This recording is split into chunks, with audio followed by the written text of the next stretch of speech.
Listen and subscribe to The Table of Truth on iTunes, Spotify, Stitcher, and Google Podcasts.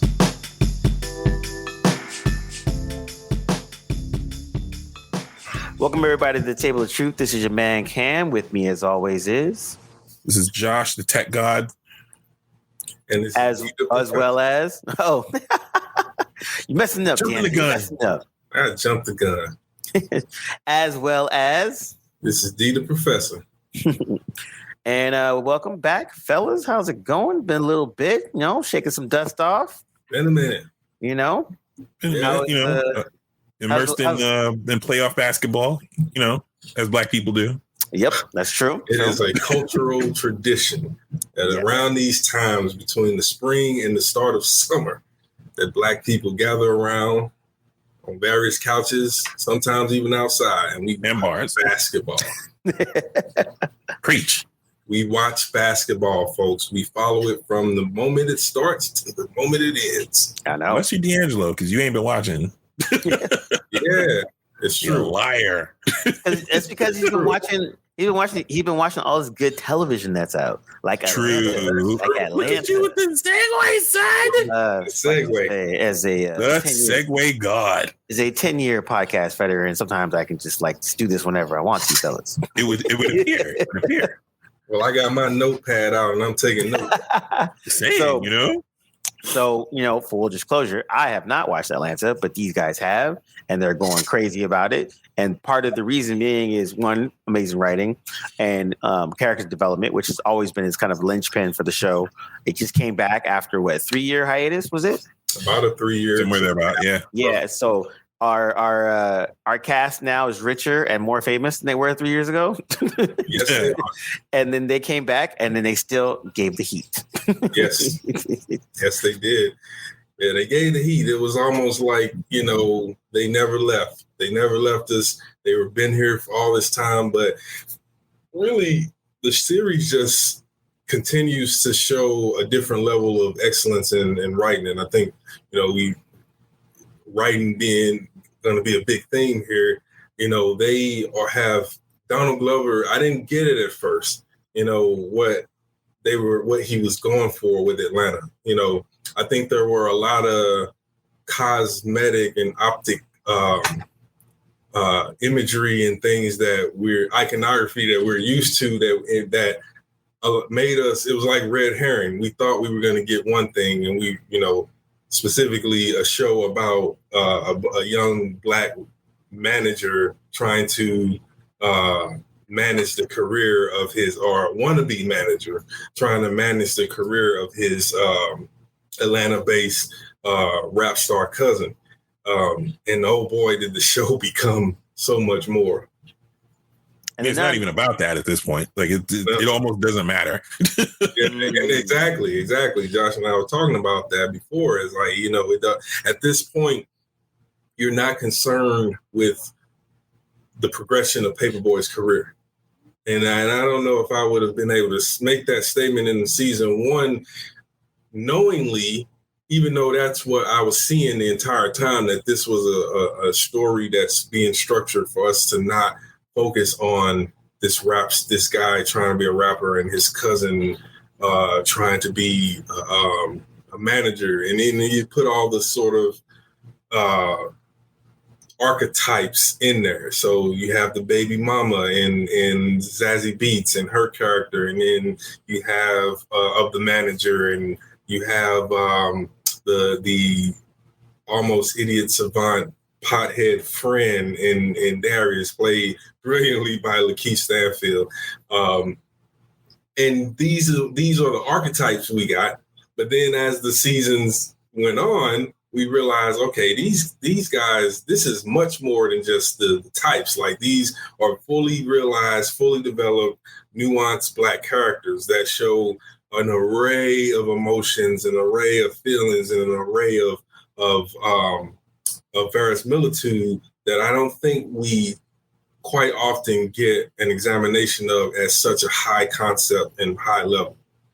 Yeah, I think that's I remember before just hearing about it all the time is what people liked about it was the fact that it gives you the basic stereotypes of, of black television or movies, but then they throw it on his ear on his head by just giving them actual real depth and like making them actual human beings, as opposed to, like you said, the cookie cutter cardboard characters that we always get in all these other, like, the Hood film or whatever. So it's like on the surface, it's like, oh, this is a Hood film. And then when you start to you watch it, you're like, oh, wait, no, it's not. Exactly. And I mean, I think the thing that separates the show, like it could very easily have veered off into just being about a rapper and his cousin who's managing him. And it would have been, and the hijinks that ensues. But it's just so much more than that. Like the complexity of the characters, the complexity of the situations they find themselves in. Like, it's really hard to define the type of comedy that it is. You can't even really necessarily fully just call it a comedy, I would say. No, like, it's not a sitcom. It's not a drama. It's just whatever you want to, however you want to define, if you can define it, however you want to define it, it can't just be one thing. It definitely doesn't fit any pre-existing mold for anything else that's going on that's come before. No, not at all. Not at all. It bends a lot of genres, and I think what it does is it ignores genre altogether, so it can play with a bunch of different devices all at once while still keeping the focus on absurdist humor. So it's not that they are setting up some kind of joke that's going to have a punchline as much as they're putting real people in situations that are familiar to the audience. And we don't want to be in that situation. But at the same time, we're watching these characters negotiate through those situations, and it works. And it's funny because you see how ridiculous it is, no matter who you were in that scenario. You know what I mean? You see how ridiculous it is.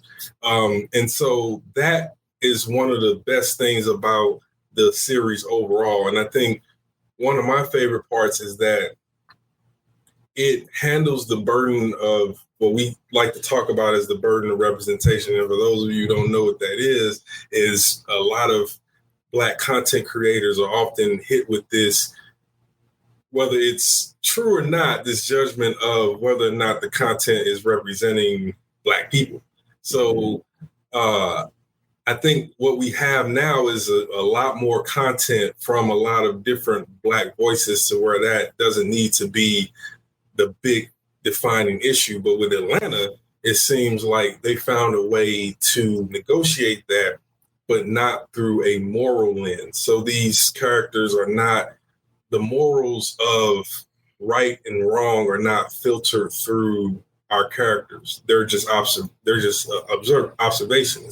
Like one of the things I love is that, the main character, Earn, played by Donald Glover, can point out to someone publicly that they just did a kind of silly or racist thing. And while at the same time, he cons that person. Or like what I've heard it called is charging it to the race car.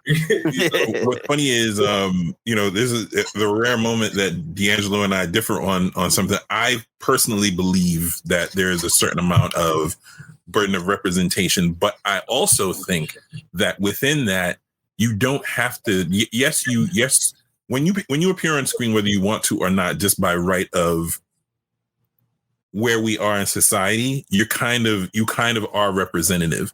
But I don't think it's necessarily, in the case of Atlanta, I don't think it's necessarily burdensome so much as just it shows that there's a variety. Like, it's not just the stereotypical Black guys doing Black guy things on Black guy show. Like, this is just so way leaps and bounds beyond anything that's come before.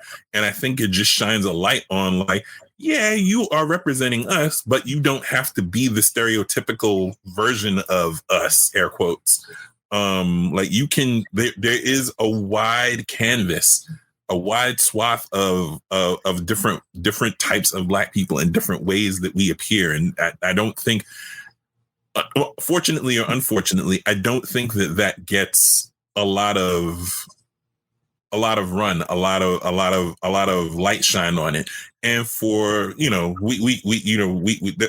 a whole other discussion, to be had on whether or not it's the performer and the producer and the writer and, the director's job to sort of highlight that for people who are, whether you want to call them ignorant, whether you want to call them, just uninitiated, however you look at it, at the end of the day, I personally have a vested interest in seeing and displaying a variety of the wide swath and variety of Black people, and not just the stereotypical shucking and jiving, not just the woman who can't get a man, or the man who's cheating on his woman, or just the other nonsense that you see in that you've seen ad nauseum, or just the goofy, shucking and jiving comedy, and all the other things that we've seen ad nauseum in media. This defies all of that. And you get, and to D'Angelo's point earlier, those characters are flawed. Those characters are just multifaceted. There's in the last episode, Ern is usually tripping over his own flaws. In this particular episode, Paperboy is the one who is being a little naive, and in just literally, as Ern is walking through the episode, he's like, "Yo, you might not want to mess with these people," and just keeps on walking. And that's one of the few lines he has in the episode, because it's really about Paperboy and his experience with these people who basically are using him. Yeah. So the just a little bit of detail without giving anything away. The premise of the episode is about a European. Remember, the characters are in Europe. A European fashion designer who uses the Central Park 5 as a logo or a design. And whoops, in the age of woke and council, you messed up. So anyway, they gather a bunch of Black influencers and social justice warriors together in an attempt to apologize for them. So that's the humor behind it. But Paperboy is obviously the rapper, the celebrity, the influencer in the story. So, he goes through this experience, and what we had previously learned and knew about Paperboy is he's very apathetic to the burden of representation, as we were talking about. Like, in fact, there's a line from the which is one of my favorite lines. I'll show you where my head is, where where Ern is like, "Aren't you worried about what the hood's gonna say, what the streets are gonna say?" And Paperboy was like, that was his reaction. Paperboy was like, "The streets." And just like, and so, but obviously, and this is why, going back to that whole thing without getting too deep into it, is I don't deny it, and I don't think that it's something we can ever get away from, partially because of the structure of society. But at the same time, you see that in the character of Paperboy, in that he doesn't want to be this representative of Blackness. He doesn't want that at all. But he understands that being who he is, that there is a level of undeniability, inevitability, can't get around it. So he stumbles his way through trying to figure that out, and has a rude awakening in the process. And it's one of those, and I don't want to give it away, but we talked about it off before we recorded. It was a singular moment between two on-screen Black characters. One being just for some optics, one being a very what you would call icon that looks like what Black masculinity is supposed to be, right? And then the other one is the opposite. He is what people might say visually is, I guess, effeminate, I guess, if you will, for lack of a better word or phrasing. And so the two of them come together and they have a conversation that has nothing to do with those optics, but everything to do with the fact that Paperboy misread the room. And he didn't understand what, even though that they had leverage, but he didn't understand how to use the leverage. And in that moment, he was taught that by someone he didn't expect and that he didn't quite even understand. And he kind of, you could tell he kind of didn't take serious and thought that he was just a goof or a shuck and jiver, if you will, talking about subverting that image, right? And in that moment, he imparted upon Paperboy probably the biggest piece of wisdom that character has received in the series to this point. And that's what I found to have been the most brilliant aspect of that episode. Because it just really, really, really spoke to, again, that burden of representation and the many ways that now you have lots of Black voices trying to negotiate through that and not necessarily doing it the way that we think of, which is, going out of their way to be Blackness personified. Yeah, and I think that's something that's actually pretty dope, because I think the one thing I would say, as a lot of the newer shows that are coming out are, especially on the Black front, we'll talk about this like deeper later, but I think nowadays they're getting more freedom, I should say, to present a different types of Black people. And I think, we all worked at BET at one time, and one of the things that we would say collectively is like BET only showed a very specific version of Black people, and they really discounted all the different types of them and never really had much room for growth or wiggle room or anything like that. And I think shows like Atlanta, Abbott Elementary, which just came out, which is getting a lot of high praise, and a couple other ones that we'll have, like I said, we'll have a whole deep dive later. But by showing the different types of facets of Black folks, it's actually a good thing. So then now it's like, a show like Atlanta shouldn't be the most representation of all Black people. That would be ridiculous. Right. Exactly. But it should show a piece of Black people that might not have been shown from before. And I think if we keep, and I think if shows keep doing that, we're like, hey, we're not trying to be all Black people. We're just trying to be a certain section that you might not have seen before, and then show those nuances. Because like not every hood person is hood, not every suburban person is like regular old suburban. Like there's all these nuances and layers. And all minorities have been like struggling with trying to get past that hump for the longest time. And I laugh because every time there's a show or a movie that presents, said minority in a different light, all the white people are like, oh my God, I didn't know there was I didn't know there was all this craziness going on. And to that point, again, going back to Atlanta, there's a great example, a moment where I think there's a white guy in I forget what city they're in Europe.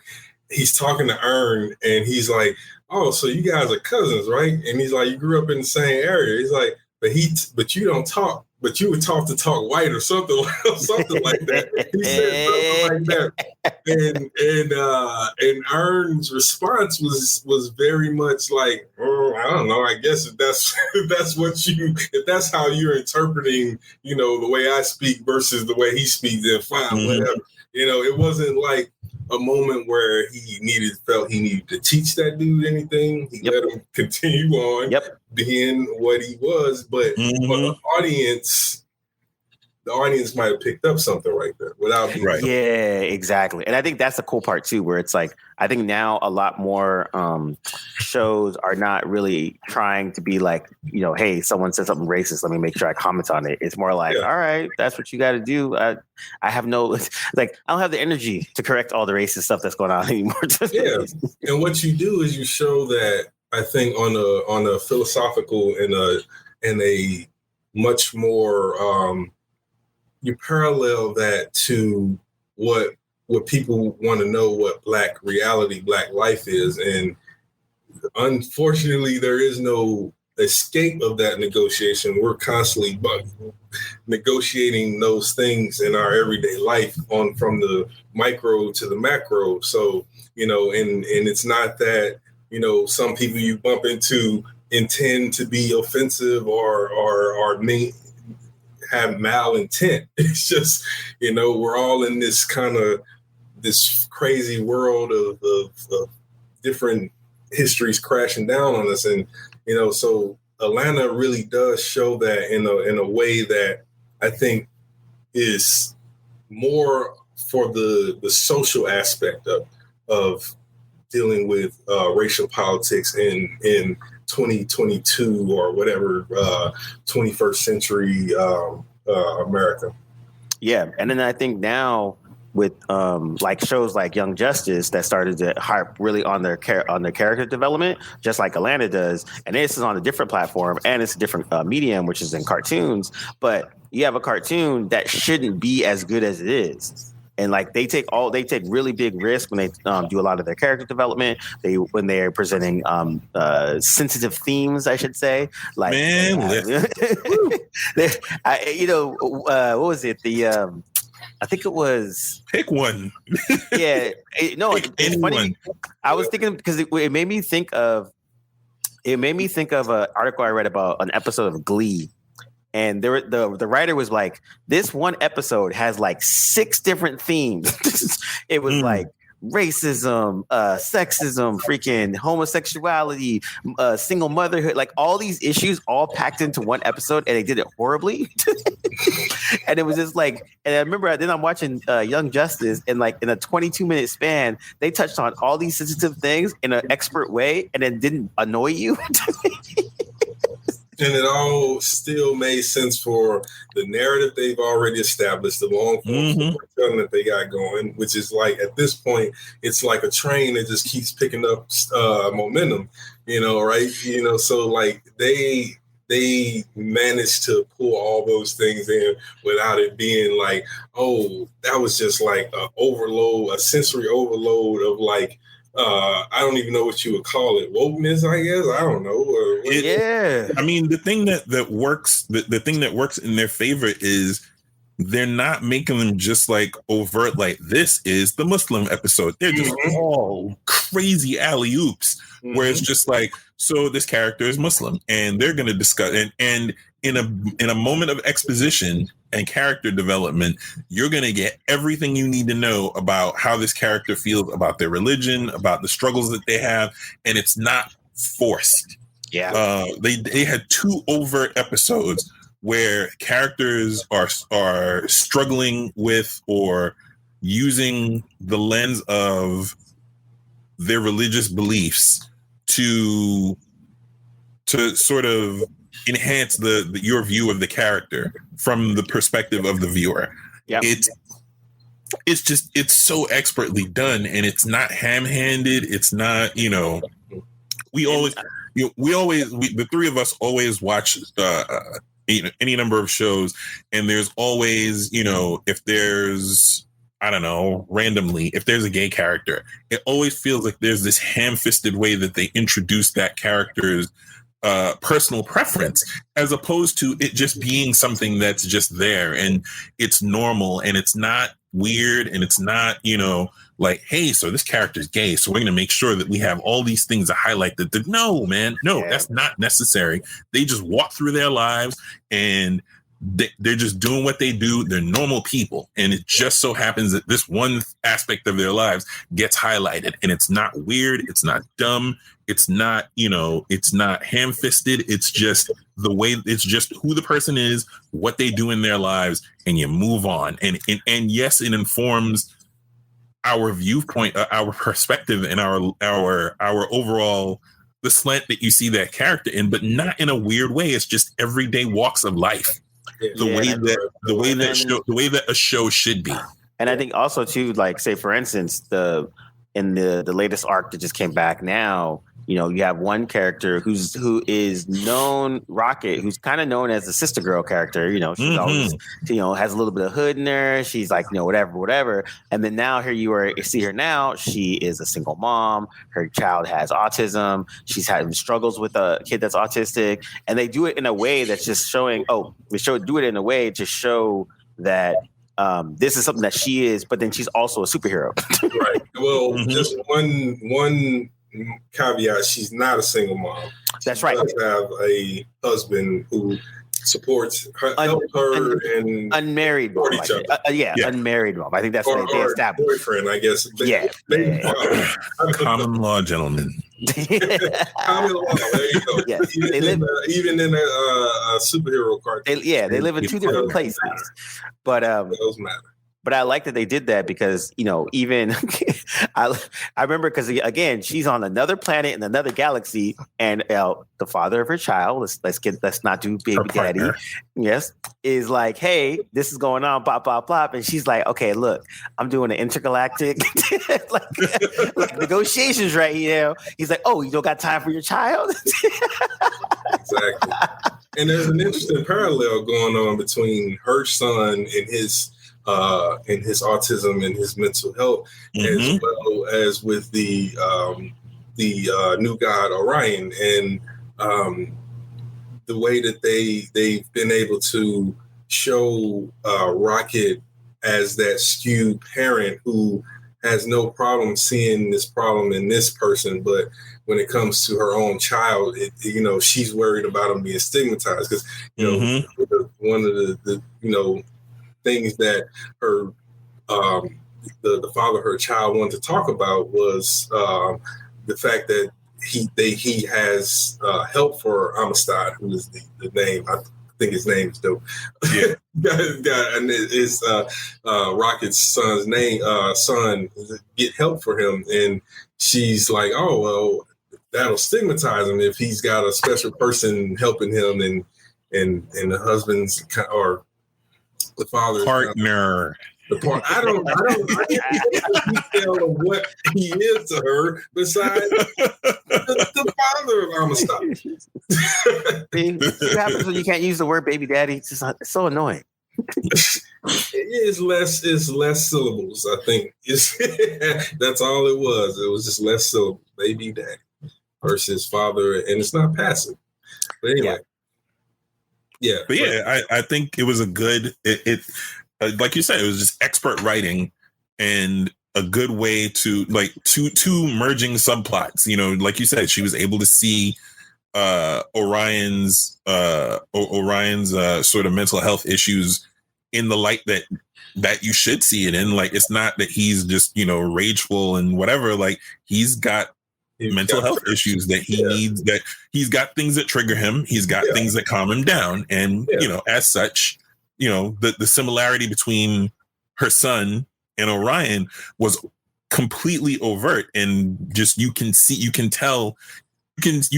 where the writers are going, but the fact that she can't see it, and she can see it one way for Orion, but can't see it the same way for her own son was just absolutely, again, we're oversimplifying it just by right of the fact that we're summarizing, but you have to see it to see how expertly and how slyly it was done as far as the writing is concerned. Yeah, and also get that level of storytelling in an animation, and I think that's what makes it so well is that they're like, no, we're showing you guys the Hitchcockian method of suspense where we show you the bomb ticking, and the character over here doesn't realize that the bomb is under the table, going ticking down all the time. Because I found it amazing that after Orion has his whole outburst, she calls him a monster, and I'm like, whoa. Yeah. Like, whoa. Went over her head. Like, whoa, you missed that whole thing. Yep.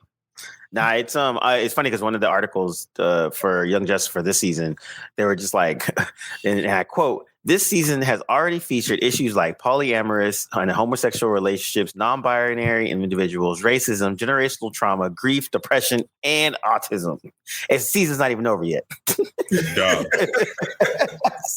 That was like the last two episodes. Yeah, exactly. You're not even exaggerating. It's been like the last maybe three. The last 2 or 3 episodes. Dude, the last the arc that when they first came back was Aquaman. That was the Aquaman. The polyamorous homosexuality you referenced, and there's several more in those 2 episodes alone. And then in that one episode, they hit on religion, polyamory, homosexuality, So yeah, What grief in there else? too. Reincarnation. Reincarnation. Yeah, but I think it's also good because they're doing it in a way where it's like, again, like kind of like what D'Angelo always says, it's like it's pushing a narrative, but it's not, and it's flipping up a lot of the tropes too. Mm-hmm. So it's like, and I think, we always go back where it's like, when people try to deal with an issue, they kind of put the issue in your face and they try to like say, hey, look, this is the issue, as opposed to like, these are the characters and they have issues and they're working through those issues through this narrative. And then it's like, you're going along on a journey. So like saying back with Rocket, she has an issue, they begin the issue, the episode with her dealing with her autistic son and the kind of the outburst, and then they have the episode go through, and then she's dealing with someone similar that's a new god, and he has like a similar outburst, and like you said, she totally misses the connection until later she kind of sees it, but not really, and she's kind of like, oh crap. And that's where when you see that these writers are taking this a lot more serious than the average. I'm sure the average writer of a superhero animation does, because we've seen this story, this narrative train building since the first season. There's nothing in season 4 now, 10 plus years later, that wasn't touched upon, built upon, established in that very first season of Young Justice. What's great is that we've seen all of these characters not literally grow, but animate, and they've grown in animation, and also in character and experience, as we talked about with Rocket. She went from being shown to be kind of very just fun, outgoing hood girl to she's a serious professional diplomat now, grown ass woman, and she's a grown woman about her business. And she's still flawed because she won't allow herself to see the obvious situation in her son that is screaming to her, that's right in front of her, and she doesn't allow herself to be sympathetic to that. Versus, and I think the beauty is, they gave you the object lesson, but she still didn't fully get it. Exactly. It wasn't just something that was like, 22 minutes and it's resolved. Like, she got it now and she's going to go get the help her son needs. Nope. Nope. She did not understand it, and everybody else did except her. Yep. And that was the hook, line, and sinker right there, was that they want to continue to follow that thread, because it's not about her versus a supervillain. It's all about her, her versus herself. Her versus herself as a mother, as a superhero, as a whatever, as a diplomat, as a friend, as a human being. That it cuts through to all of that, and that's what they've been doing with all these characters. And each season, because it's a coming of age story, they find a creative way to restructure how they tell the narrative. So we're still in this same world, but we're always looking at it through a prism, from a different angle, from a different perspective. Even how they brilliantly circle back to stuff that we saw in the previous seasons that kind of stood out as that felt a little odd, but okay, it was there. And now we know why, because again, they're working a world. They're not working like, okay, this narrative is running through this world. It's not that this world is just, the world isn't the story isn't based on this happened and this happens and this has to happen. It's not heavily plotted. Yeah, and they do a good job of like you said, they'll bring in characters that maybe had like two lines of dialogue in season 2, and then giving them a whole episode, and then the episode makes sense of the overall narrative. And then it's like, even in the last episode recently, like I watched the CG Green Lantern series. Not everyone did, but for its fault, it actually had some pretty interesting new characters and all that. And they brought one of those characters back into this latest episode, and it totally made sense. And I was just like, oh yeah, that it picked up right where that character where he was. Brought him in, gave him a certain situation, and it pushed the narrative as well, because it got to bring in the awesome freaking what's his name, Metreon. Metron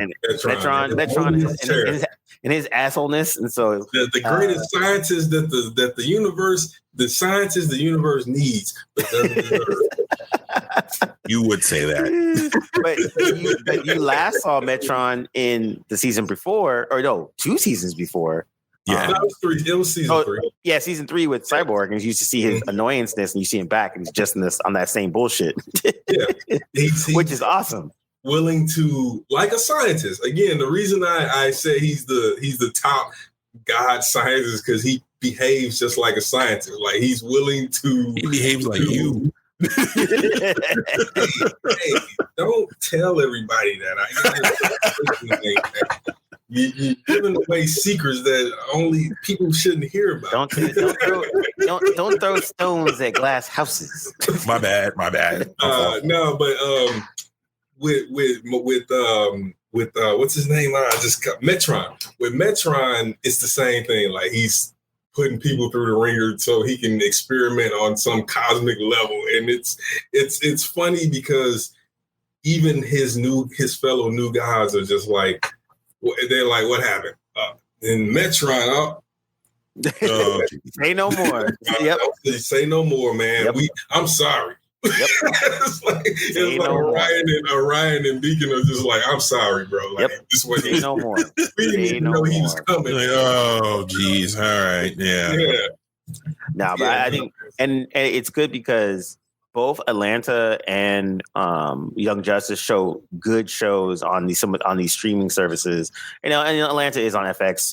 But I think their deal was with Hulu, I think, or something like that. Yeah.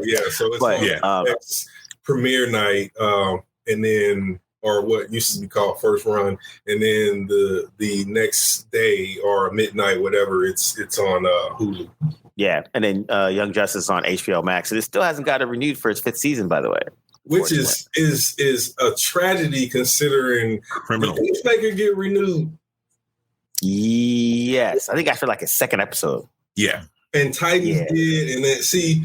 This is why everything is backwards, man. Like we hope that there's a brighter day ahead. I won't say why. And then it's right now they got the priorities completely because Young Justice is just on another level. Like even when you look at how the world works, things happen when we're not even seeing these characters. Yeah, so that's how you can and.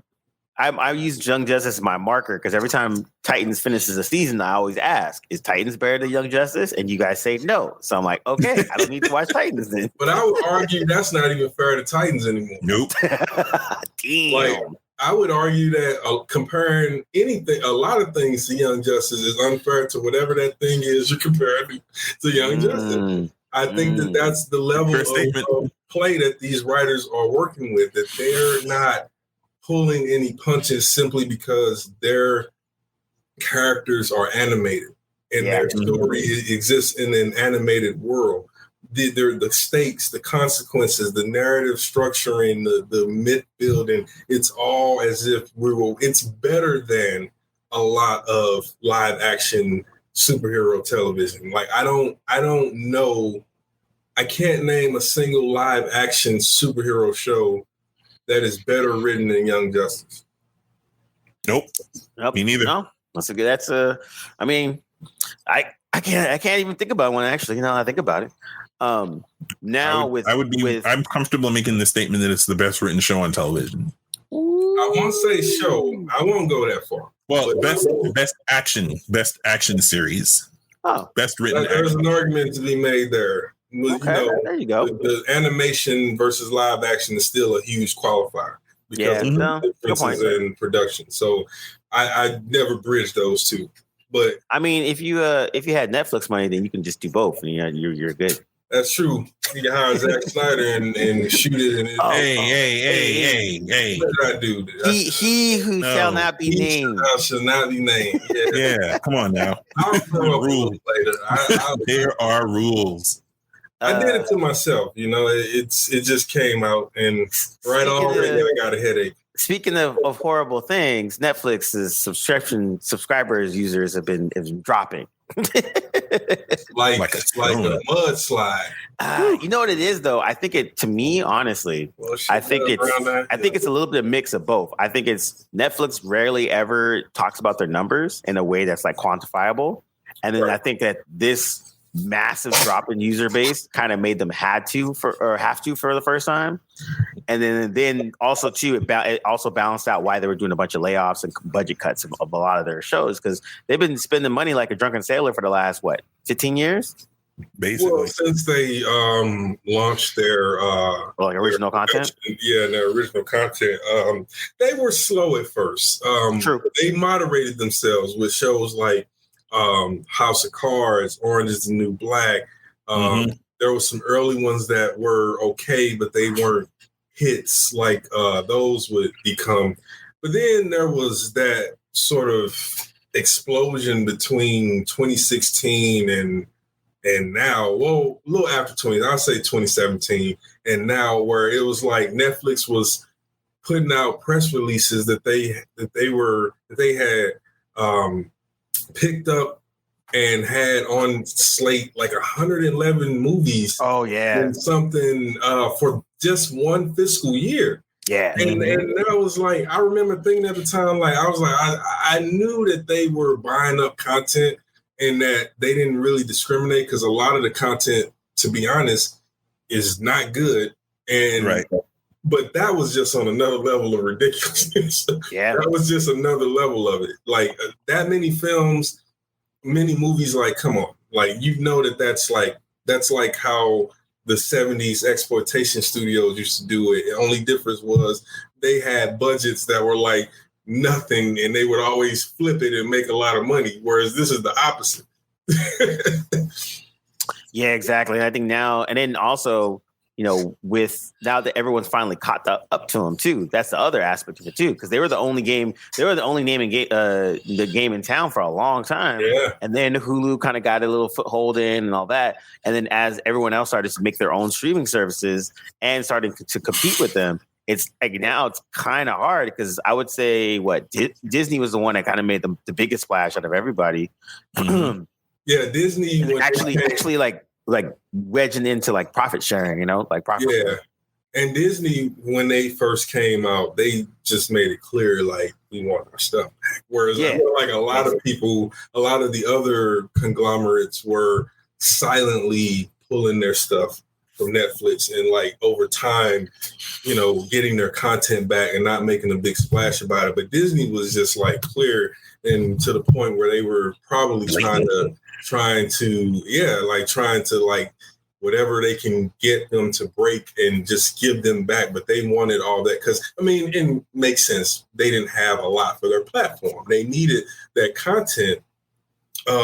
And Netflix had most of it. So it made sense why they came on strong. But I think you're seeing a lot of the residual effect of the aftermath of now having there being an HBO Max, which, is about to incorporate a whole nother plethora of content, in addition to, if you look at the content, the media libraries that they have now, I'm talking TCM and Criterion, Janus Film stuff.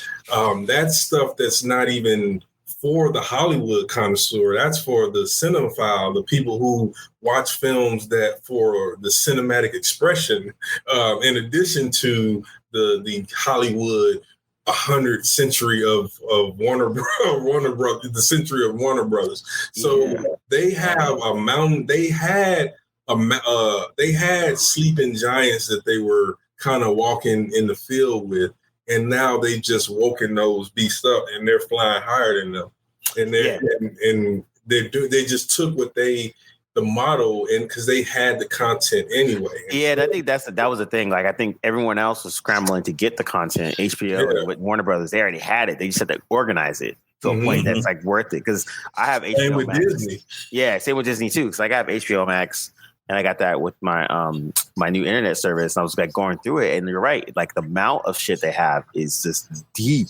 Like, even like you said, the cinephiles. It's like they're specifically going for people that like watching movies. Yeah. And the old movies. It's not about the new stuff. Like they do, HBO Max has tons of good, original content. We just talked about Young Justice and all that. Yeah. But they're going after the people that actually like movies. Like I want to watch Godard. I want to go watch Seven Samurai. I want to go watch Citizen Kane. Like I want to watch something that's whatever. The Criterion Collection alone is worth their price submission.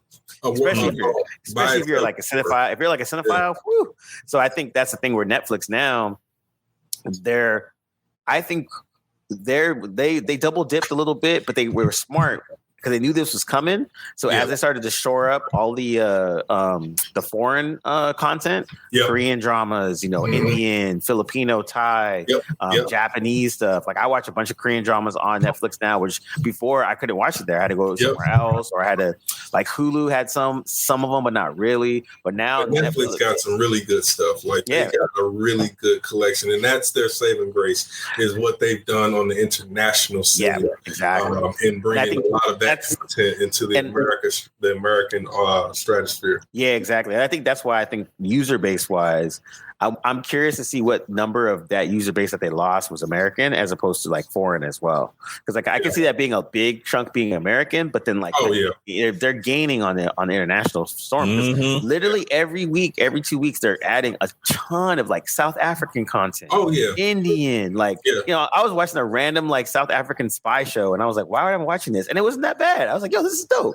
But again, they also do some live televised events for the international. So I can't say exactly where I read it or what it was, but it was something that I was surprised to learn that they had ran it live, even though it wasn't. It may have been a wrestling. I don't know. I don't on Netflix. Yeah, I'll Netflix. I'll find it and try to see if I can post it or something. But yeah, they really do a good job with the international stuff, but I think some of it is self-inflicted in that they keep trying to raise that subscription price, and I think Americans aren't gonna go higher than a certain amount. It's for Netflix at this point when they're losing the content that they really, really like. Oh, I know what it was. And this is important that I remembered it because it was Better Call Saul. The season premiered on Netflix in an international market. I don't know which market, but yeah. And that harkened me back to Netflix's original success was due to its relationship with AMC and the fact that they got Breaking Bad. Yeah, that was their first one. Breaking Bad is credited probably with creating the binge phenomenon, where they within Netflix and Breaking Bad AMC that relationship, a lot of people started binging, and then they realized, okay, this is a thing. Like this can be a formula. That's where they got that sort of. And that's why House of Cards and some of those first early shows were like, oh. Boom, whole season. first season. Whole season. You see they stopped and they still do that with The Witcher, was the whole first season, whole season. Oh yeah, that's true. Yeah, Witcher was dope. I like that. Yeah. But no, you're right though. I think that's the most interesting. So now that everyone's caught up, because even now we're talking about what streaming services should you have or what you actually mess with. And for me at this point now, I think I'm at Netflix, HBO Max, and Crunchyroll for my anime stuff. But very niche though. Yeah, it's very niche, exactly. But if I was a regular consumer, yeah, I would probably do, if I had kids, Disney Plus and, HBO Max for everything else. And honestly, if you just had Disney Plus and HBO Max, you're kind of fine.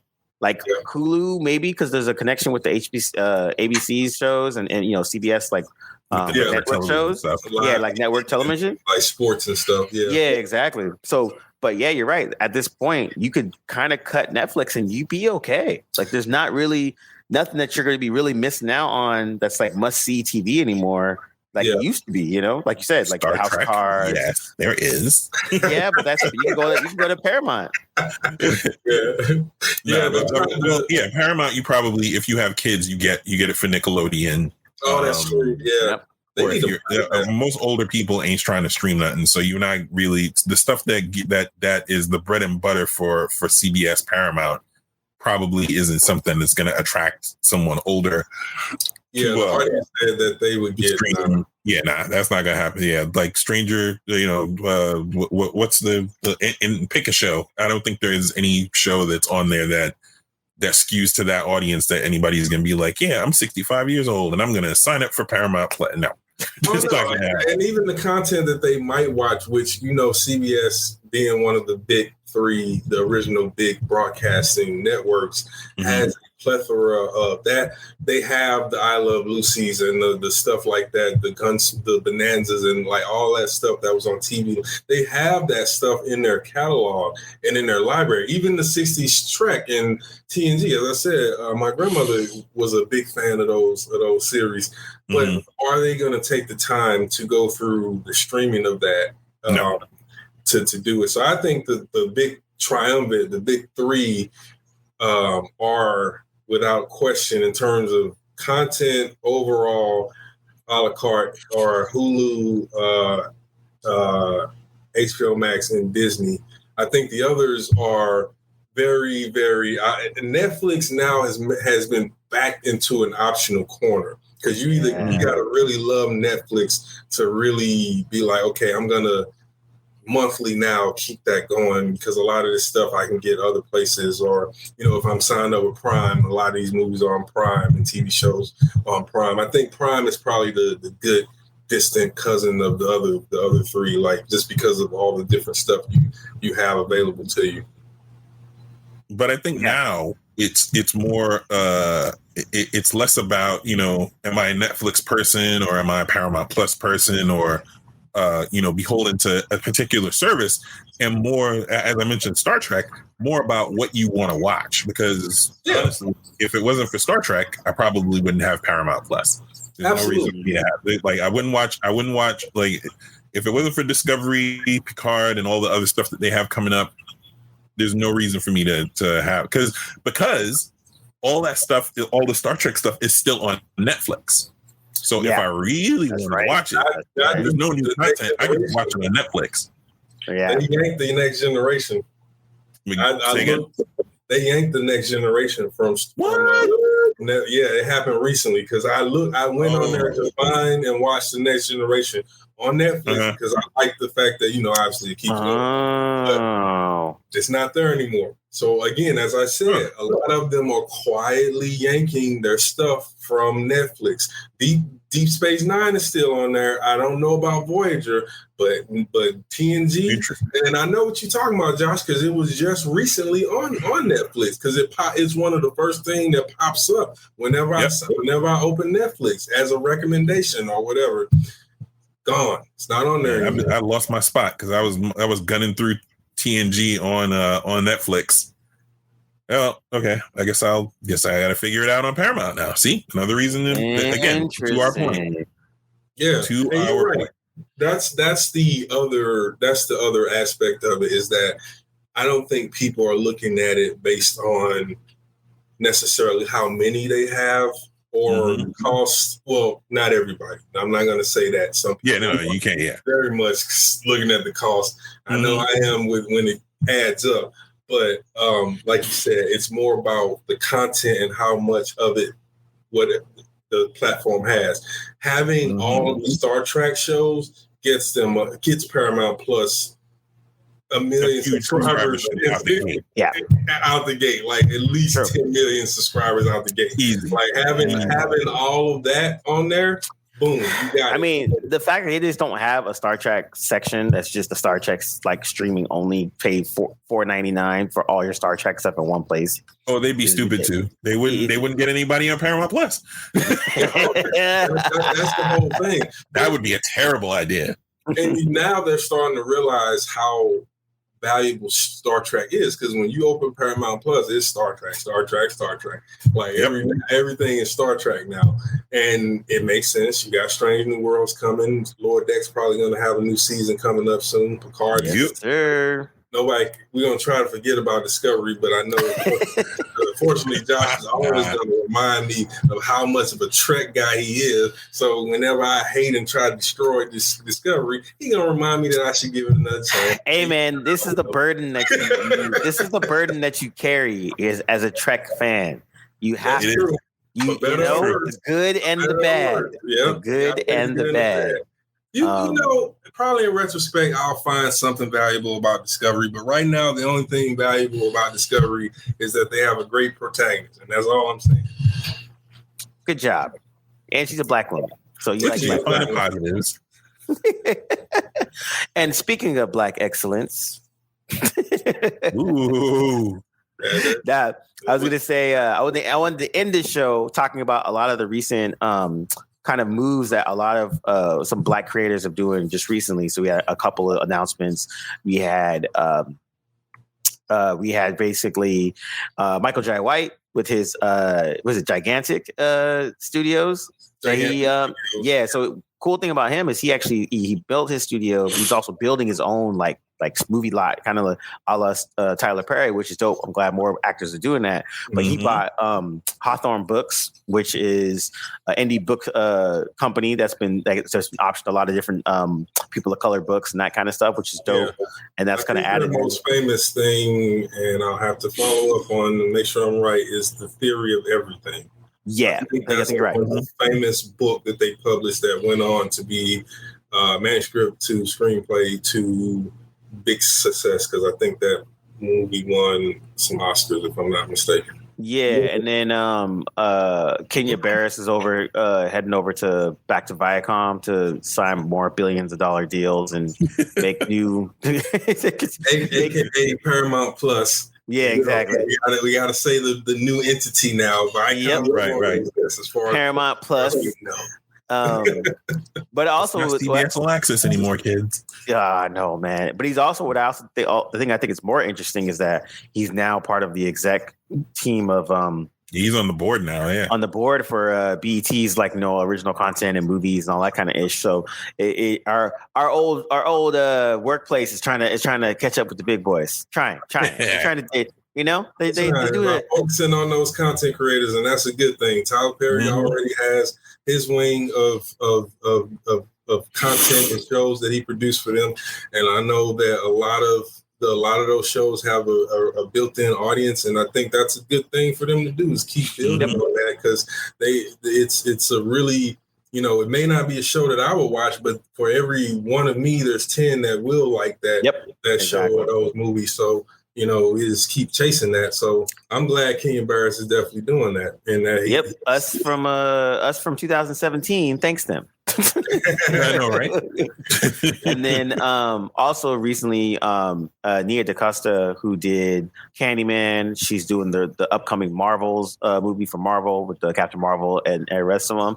She just got signed on to do Ta-Nehisi Coates' first fiction novel, The Water Dancer, and so she's been kind of racking up to kind of just she's doing again. I think it's dope. She did the horror joint with Peele. She hopped over to do a Marvel movie, which gives you that extra Marvel check, and then now you're doing something that's more indie, which is with the Ta-Nehisi Coates thing, which I thought was pretty dope.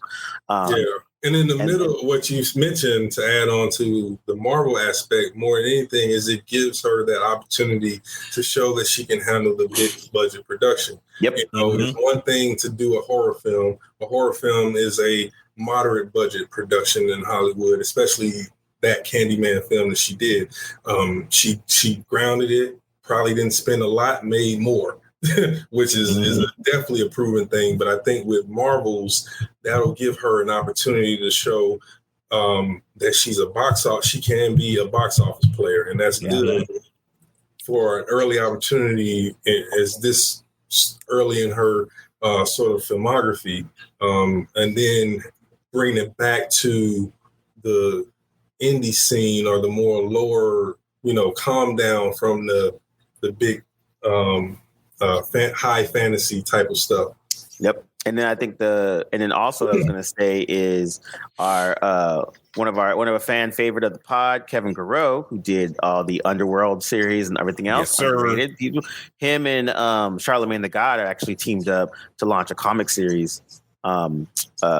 I think I'm not sure if it's under Charlemagne's actual like book imprint situation, but I've already seen some of the stuff that Kevin Garreau has been working on. It's pretty much his own, universe and all that kind of stuff. But I think he's teaming up with Charlemagne to kind of get that money behind it to actually like make it happen. And I'm starting to see more because Wesley Snipes is doing the same thing with another comic creator. Keanu did something else with a couple others to do one of his stories. So it's one of those things where like, I actually think it's a good thing that some of these celebrities are hooking up with these comic creators, because now those comic creators have the backing to get their stories out there. Absolutely. Use the star power to get some looks onto it, and then you can go from there. And I think that's actually a good thing, because then you can for me, it's always like the more new shit that we can see as opposed to just rehashing on the old stuff. Like I would like.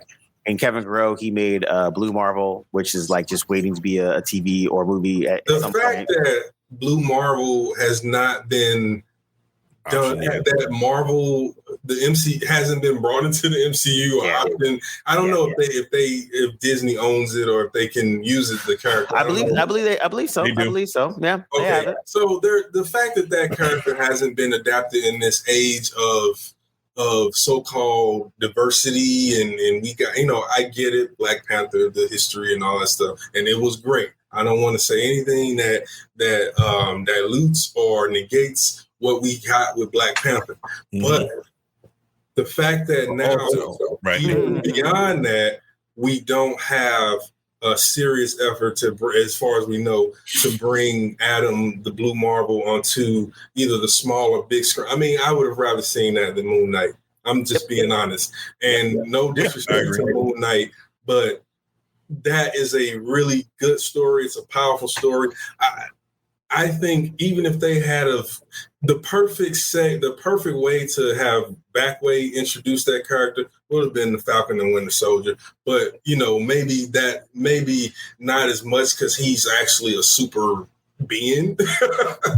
So probably not, since that's the more ground level thing. But man, I wish they would. Kevin, is it Grivo, or how'd you Griveau is with Kevin Griveau. He is definitely one of those creators who I really want to see more from. Absolutely. Underworld is one of my favorite things from the 2000s, where between bad superhero movies and bad attempts to do original action superhero type stuff, Underworld was a diamond in the rough, man. Like, that movie was people will argue it wasn't great, and it's not a great film, but for that story, it's off the charts. Like, and for that time and the fact that the production was very minimalist, it was a really good story. So I would hope that maybe one day he develops that into a TV series, because I think that would be a more interesting TV narrative. And now it seems like the vampire is coming back. Anne Rice, I've been seeing the promos for Anne Rice's vampire interview with the vampire. So, which apparently Lestat is going to be, not Lestat, but Louis. He's a black dude, right? He's Jacob Anderson, the guy that plays Grey Worm, and okay. Yeah, who's also a rapper. Yep, he's actually a British rapper. Yeah.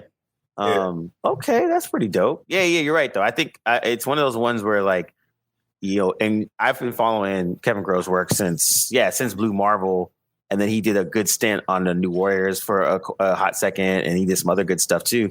And so, and he actually wrote an episode of Young Justice recently too. That's right, and he was the voice of the Black Beetle. Yes. Yeah. So yeah, I like you said, we're gonna have a longer conversation about Black creators in the current era right now, and a lot of the stuff that's been coming out. But I'm glad that I'm starting to see these things like kind of just pop up, and people are really putting money into original ideas. That's not like, you know, like I said, the big three. It's not DC stuff. It's not Marvel stuff. Big fan of Marvel. Big fan of DC's. But like, give me something new, and I'm like, yes. For real, yes. Yeah, no, for real. We want new stuff. You know, we love our classics, but that's why they're classics, because they remain etched in a certain period. Like now we can have the new things, and you know, maybe we'll be throwing some new things out there. Yeah, definitely. And all right, so to wrap this up, we'll do some final words. Josh, I'm gonna go with you for final words. Final word is, if you're not watching Young Justice, you're not living life. You know what, Josh? You know what I just imagined? I imagined you as Dwight in The Office when he asked that guy, "Did you watch Battlestar Galactica?" The guy was like, "No," and he's like, "Well, then you're an idiot." That was like instantly got hearing you say that. I was like, yeah, that's Josh. Yeah. But no, we're not calling you idiot. But if you're not watching Young Justice, but you definitely are not living life. Yep. You're not an idiot, but you I do question your judgment. Yeah, I do. What's your final word? My final word is actually a word to the powers that be for DC is, renew Young Justice, renew it now. Amen. It's a crime that it's not been renewed for its fifth season, as much as it's being written about, talked about, and I'm sure streamed and watched. So renew that series. And the other thing is,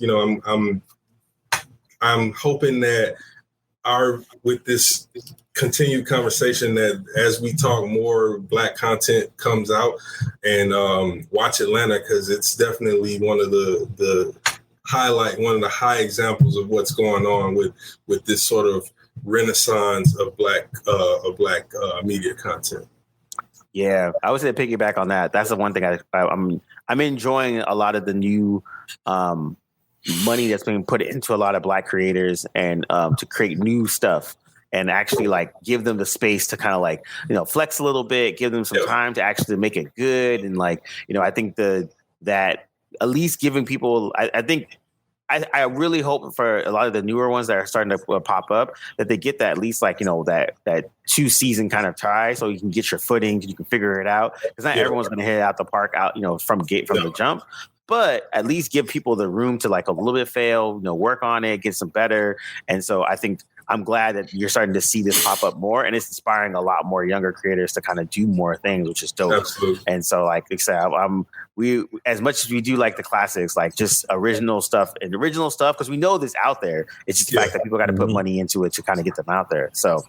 And we don't need to hate on it, because there's something for everybody, and that's a good point. That's a good space to be in. Agreed. That no matter which way you turn, no matter what you like, what flavor you want, it's there, and it's nuanced, and it's for you. And hey, you can't beat that. Exactly. I think I was explaining this to someone recently, where I'm like, nowadays I can actually be like, yo, it's not for me, but I can see that someone else might enjoy this and really like, like get into it. And I think that part is way more important than whether I like it personally or not, Amen. I agree. So, all right. Well, that's Blerdlines this day. We will see you guys soon, and we are out. Peace.